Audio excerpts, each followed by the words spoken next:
Like कि यार उन्हें कहो हमें भी कास्ट करें, और मुझे बहुत मतलब उन्होंने वकार भाई के साथ भी मैंने उनको भी बताया था, लाइक कि यार उन्हें कहो मुझे भी कास्ट करें। तो वो बहुत मतलब एवरीबॉडी वाज एक्साइटेड कि चलो गुड, हर आर्टिस्ट भी चाहता है इनके साथ काम करना हाँ। कि अच्छा काम आई होगा। Just got lucky, I don't know, Adeel ने कहा कि हमने जब लिखा था हिना तो हमने सोचा था कि हम तुम्हें ही कास्ट करेंगे। हाँ, मैंने कहा ये मजा आया हिना का हाँ रोल करके? हाँ बहुत मजा आया। मजा आया। How was the experience on the whole?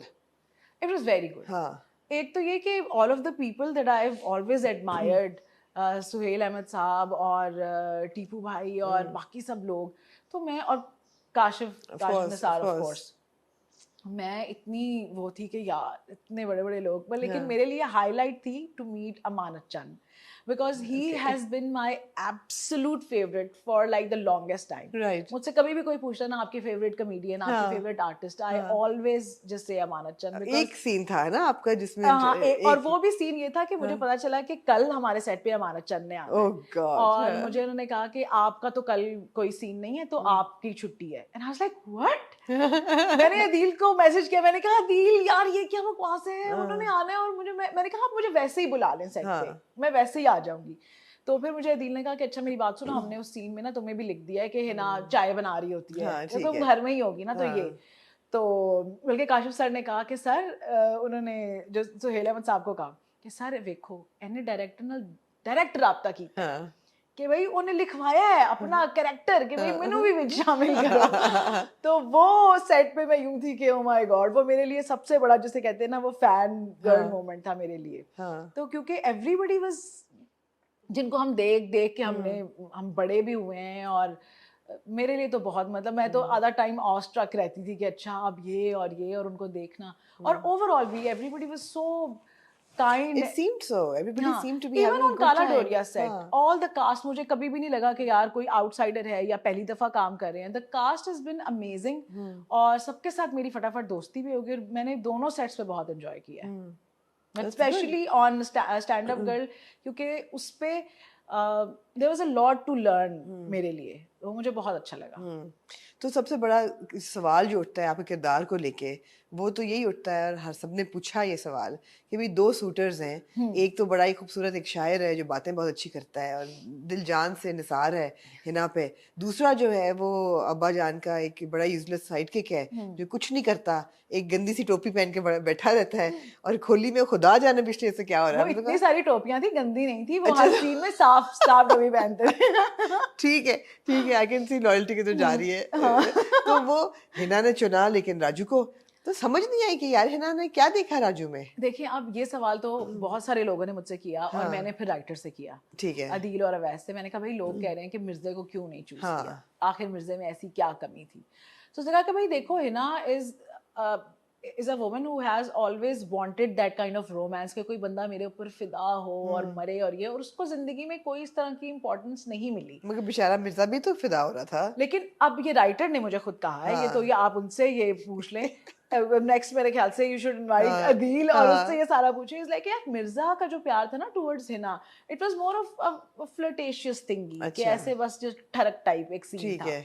तो लेकिन राजू ने इतनी जिंदगी सिर्फ हिना के लिए, मतलब वो उस घर में रहता रहा है और घर वालों का एक किस्म का मुलाजिम बन के, वो कहती भी है कि हाँ, वो पूरी जिंदगी आपके काम करता रहा है, हाँ, मतलब वो उस तरह से बेकार और कोई काम इसलिए नहीं कर सकता क्योंकि वो घर के काम करता था, वो सौदा लेके आ रहा है, कोई भी काम है तो वो राजू के जिम्मे है कि भाई तुमने करना है। तो because Raju dedicated his entire life to Hina, yes he did, कि मतलब which वो, was borderline creepy as well by the way. या इट वाज, मतलब मुझे अभी भी I याद mean है yeah, जब वो सीन था जिसमें वो कमरा खुलता है और वो हाँ, देखती है, तो मैंने कहा भी, मैंने काशिफ सर से भी कहा, मैंने कहा सर ये अगर असल जिंदगी होता तो मैंने राजू में पर्चा कराना था, मैंने exactly, उसके इश्क में मुब्तला होना था exactly, कि ये क्या stalker है। behavior like हाँ, major, हाँ, लेकिन बस अब राइटर की ये तौजीह थी ठीक कि है, भाई इसलिए हिना ने उसको चूज किया कि उसने वो बहुत ही दिलो जान से हिना पे फिदा था और ठीक उसको है, ये अदा भा गई। हाँ, हाँ ठीक है, फेयर इनफ, फेयर इनफ, भाई राइटर कुछ भी लिख ले और कौन होता है को रोकने हाँ वाला। भाई, मैंने कहा ठीक है, मैंने कौन सा राजू को घर लेके जाना है, ठीक है सीन सेट हो गया, खत्म हो इधर ही गया। छोड़ के जाना है इसको, बस हाँ ठीक है, जो भी कहोगे कर लूंगी,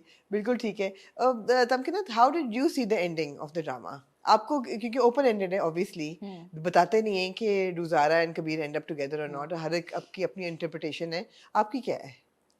देखिए मुझे ये लगता है कि हमारे यहाँ हमें ना बहुत शौक होता है हैप्पी एंडिंग का, मुझे भी होता है। जब भी मैं कोई ड्रामा या कोई चीज़ देखती हूँ, मैं कई दफ़ा तो मैं पूछती हूँ कि यार आखिर में बहुत कोई दुखी सीन तो नहीं है, मुझे पहले बता दो। तो हाँ, क्योंकि हर बंदा चाहता है कि खुशी, फिर वो आखिर में खुशी-खुशी रहने लगे, and they lived happily ever after. लेकिन यूजुअली लाइफ में ऐसा नहीं होता। There are so many people who जिनका लव अनरिक्विटेड रह जाता है। और फिर जिस तरह के सर्कमस्टांसेस थे ज़ारा और कबीर के, उसमें it could have gone anywhere. मतलब ये भी हो सकता था कि हाँ, लेकिन मुझे ये अच्छा लगा कि कबीर साइड के भी you have a separate life of your own, I am not your entire life. जैसे हम ड्रामा में दिखाते हैं ना, और हम असल जिंदगी में भी आई थिंक बहुत सारे लोग ये बिलीव करते हैं कि ये एक बंदा मेरी कुल कायनात है, और हम इस चीज को प्रमोट करते हैं ड्रामास में, जो I think is a little dangerous. क्योंकि हाँ, आप किसी से, जैसे आपके बच्चे होते हैं, मुझे लगता है मैं इनसे बहुत मोहब्बत करती हूँ और like they are my everything, but a single person is not your everything. Yeah, should not be. Should not be. There's so much more to life.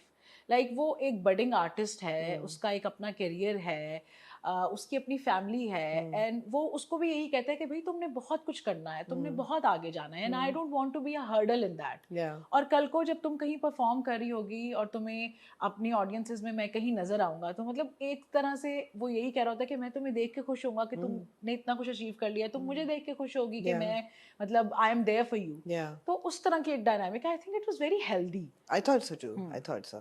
मैंने तो यही नतीजा निकाला इससे कि they're together, even if they're not married, they're still there for each other, and they're maybe together. they will get married eventually. लेकिन उसने अभी, उसको भी टाइम चाहिए था कि मुझे ये there's a lot of mess around me, I have to like you know अभी इसको संभालना है, and there's so much that you have to do in your life। और अगर हम इस टाइम पे इकट्ठे हो जाएंगे, कभी कभी वो कहते हैं ना कि कोई इंसान बुरा नहीं होता, बस वक्त उस वक्त ठीक नहीं होता। तो it was not their time to come together as a couple. उन दोनों को थोड़ा टाइम अलग चाहिए था to sort their own lives, and I think it was completely okay. It was completely okay. Why do dramas like Stand Up Girl not get the ratings? इसकी क्या वजह है? जो हम कहते हैं जितना ट्रैशी ड्रामा हो उसकी इतनी व्यूज़ आते हैं, इतनी रेटिंग होती है, ट्रेंड कर रहा होता है। Stand Up girl was brilliant content, वो बहुत खूबसूरत लिखा हुआ था, एवरी परफॉर्मर वाज ब्रिलियंट, देखने में मज़ा आता था, हंसता था इंसान, प्रोग्रेसिव था। मैं तो यही बात पे इतनी हैरान रही कितने हफ्ते कि यार एक ख़ानदान दिखाया हुआ जिसमें हर बंदा अच्छा है, इनके रिलेशनशिप्स अच्छे हैं, हेल्दी हैं, ये एक दूसरे को पसंद करते हैं ये और लोग। ये चीज बहुत लोगों ने नोटिस की। I think the first person to mention it to me was my mother. She was like कि इसमें कोई देवरानी जेठानी वाला वो नहीं है, क्योंकि वो कहती है कि देखते हुए आपको स्ट्रेस और एंजाइटी हो रही होती है ऐसी चीजें, लेकिन ये ड्रामा देख के आपको वो एंजाइटी नहीं होती, आपको ये नहीं होता अच्छा अब वो खाने में नमक ज्यादा डाल देगी दूसरी के, या वो उसके कान भरेगी। हर बंदा दूसरे की के लिए अच्छा सोचता है। And I think it's so important to show that to people. Yeah, absolutely. क्योंकि हम ये realize नहीं करते, जो creative चीज़ें हैं ना वो बहुत लोगों को influence करती हैं, बहुत ज़्यादा।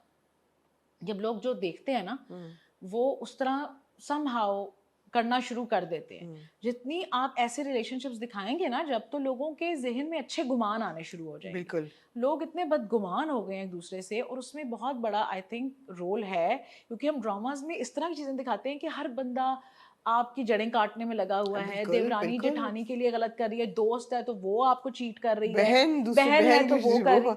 मतलब I think it's about time कि हम ये भी दिखाएं कि नहीं, लोग अच्छे भी होते हैं, हो सकते हैं, और उससे लोगों को इंस्पिरेशन मिलती है टू बी गुड।